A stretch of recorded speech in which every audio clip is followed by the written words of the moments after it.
Kathy makes a phone call to the police station. She plans to meet up with Tamar. Kathy had major respect and made people move with the snap of a finger. Tamar sees Kathy and instantly gets afraid. Kathy signals Tamar to sit down and to listen to her words very carefully.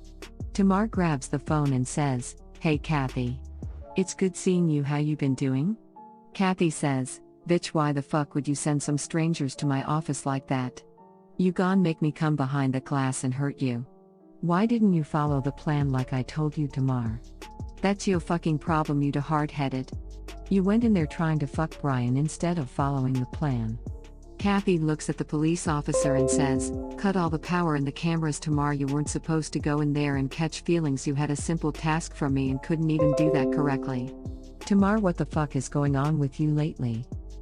Tamar says, "Look Kathy, I appreciate everything you did for me when I was at my lowest point in my life. You took my daughter in and raised her like your own. I'm always going to be grateful for that, but I'm tired of living my life like this. I've destroyed a lot of lives in my past."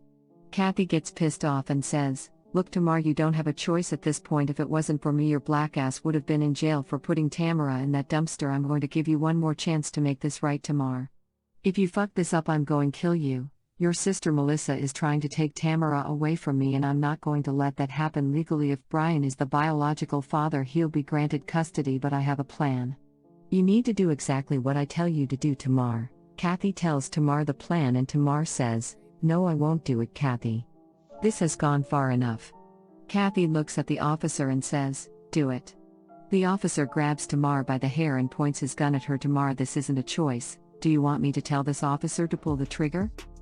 I get back to the hospital and Brian is doing well. He's talking now and he's excited to see me. Brian says, "Damn Melissa, where the hell you been? I was beginning to think you divorced me." I say, "No Brian, I'm not leaving you, but there's a few things I want to discuss with you. Do you think Tamara is your daughter, Brian? I talked to Tamar earlier and she's 100% sure that she's yours. Why don't you just take a DNA test and get it over with?"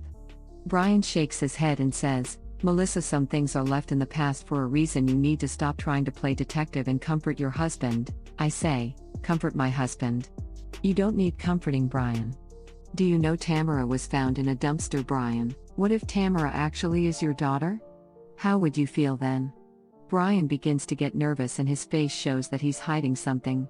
Brian says, "So what else did you find out? Who else did you talk to?"